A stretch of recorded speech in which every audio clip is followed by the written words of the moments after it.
शरीरम माध्यम खरु धर्म साधनम।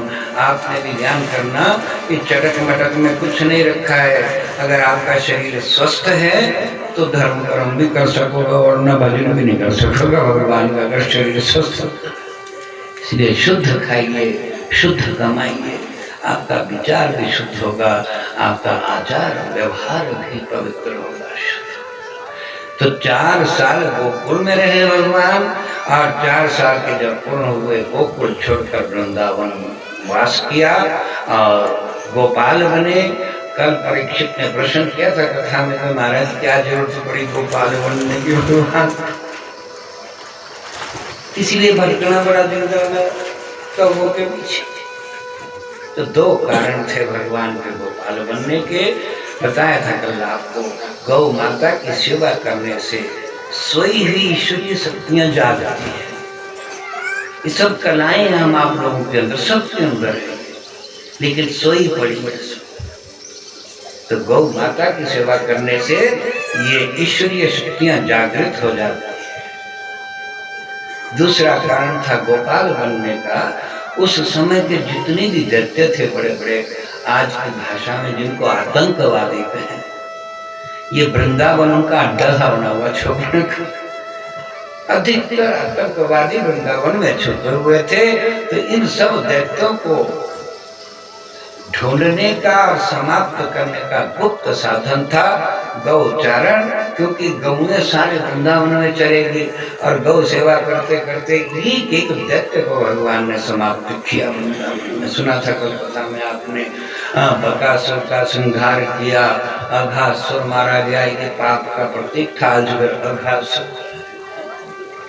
धेनुक है, केशी है, कालिया नाग का मर्दन करते हुए यमुना का जल पवित्र कर दिया। 7 वर्ष के हुए वृंदावन। अब इस प्रश्न का उत्तर दे रहे हैं सुखदेव मुनि राजर्षि परीक्षित, गौ सेवा से कैसे ईश्वरीय शक्तियां जागती है। अब ईश्वरीय शक्तियां 7 वर्ष की उम्र में जागृत हुई गोपाल भगवान। कैसे जागृत हुई, ये थोड़ा सा प्रसंग सुन लीजिए। में 7 वर्ष के हुए गोपाल भगवान और गर्मियों की ऋतु व्यतीत हुई। दीपावली का त्योहार है। दीपावली के त्योहार के दूसरे दिन ये सारे ब्रजवासी इंद्र यज्ञ किया करते थे ताकि समय पर वर्षा होती है। हम आप लोगों के गाँव में भी इंद्र यज्ञ होते थे, लेकिन अब हम आप लोग आधुनिक हो गए हैं, ज्यादा अपनी सामाजिक मर्यादाएं भुला रहे हैं। गर्मियों के दिनों में जो बारिश होती नहीं थी तो सब लोग क्या करते थे, सारे गांव से मुट्ठी मुट्ठी गेहूं की मांग कर नदी पर जाकर दरिया बनाया जाता था। अब भी बनाते हैं बहुत सारे, बनाते बनाते ही बारिश हो जाती थी। अब कौन बनाता है, ये बनाते भी हैं तो धाम बनाते रहो, दलिया कौन खाता है, मुर्ग खाते नहीं, कौन खाएगा। और घर घर से कौन मुट्ठी, एक तो गेहूं ही नहीं होती है, नहीं होता। अच्छा मांगने कौन जाएगा घर घर में, भाई 20 किलो लोगी कि मैं ही दे दूंगा, भैया आके आदमी कुंटल दे देना, पर तब भी वर्षा।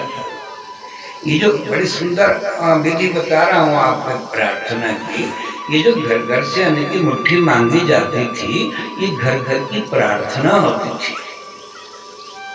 और आपने भी अनुभव करना, कभी देवता के मंदिर में जाओ, भगवान के पास कोई भी आपने कामना करनी हो तो हाथ में खूब सारा अन्न लेकर प्रार्थना करना।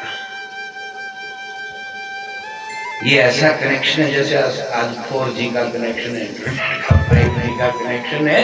हाथ में अन्न लेकर प्रार्थना करोगे एकदम भगवान तक पहुंचते। हम लोग मर्यादा होने, ये ब्रजवासी भी इंद्रिय के। शाम का समय नंद बाबा के प्रांगण में ब्रज में सारे ब्रजवासी इकट्ठे हुए हैं और नंद बाबा ने घोषणा की ब्रजवासियों कल इंद्रिय यज्ञ करेंगे, यमुना के किनारे जाएंगे और सारे ब्रजवासी अपने अपने ब्रज से अन्न लेंगे ताकि समय पर वर्षा हो और पृथ्वी सुशालिनी हो। राजर्षि परीक्षित जब नंद बाबा ने यह घोषणा की तो 7 साल का पुत्र के रूप में गोपाल भगवान में बैठे हुए थे, बीच में पुत्र भी बैठा हुआ था बीच। अब गोपाल सोचने लगे कि मैंने ऐसे ऐसे चमत्कार दिखाए, ऐसे ऐसे दैत्यों का संहार किया, भगवान इनके बीच में बैठा हुआ है, मुझे कोई नहीं जानता।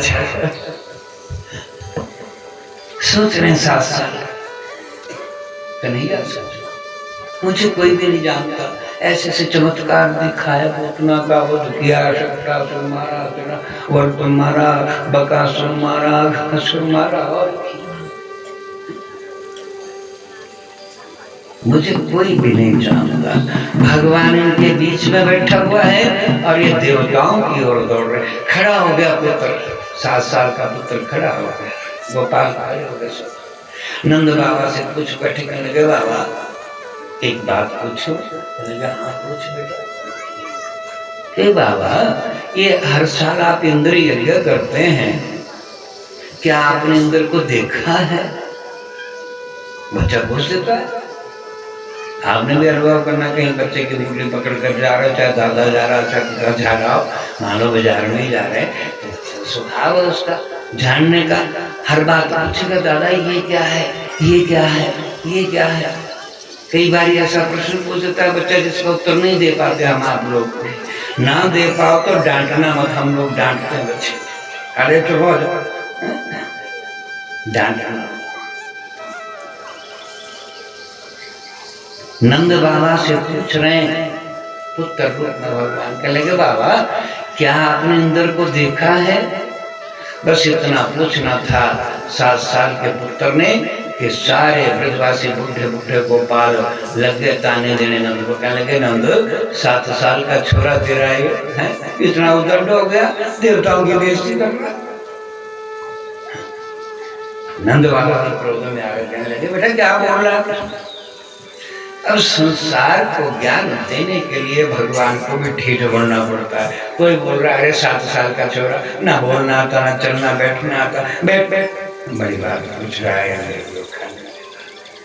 जब बोलते बोलते सब चुप हो गए, भगवान खड़े रहे गोपाल रूप में और 2-4 वृद्ध वृद्ध गोपाल बोल बैठे। कहने लगे भाई ये जो बच्चा पूछ रहा है इसकी बात का जवाब दो। देखा तो हाँ करो, नहीं देखा तो ना करो। आखिर नंद बाबा को बोलना पड़ा। कहने लगे बेटा हमने इंद्र को देखा तो नहीं कभी। दूसरा प्रश्न कर दिया, बाबा इतना दरिया बनाते हो यमुना के किनारे, क्या आपके इंद्र ने कभी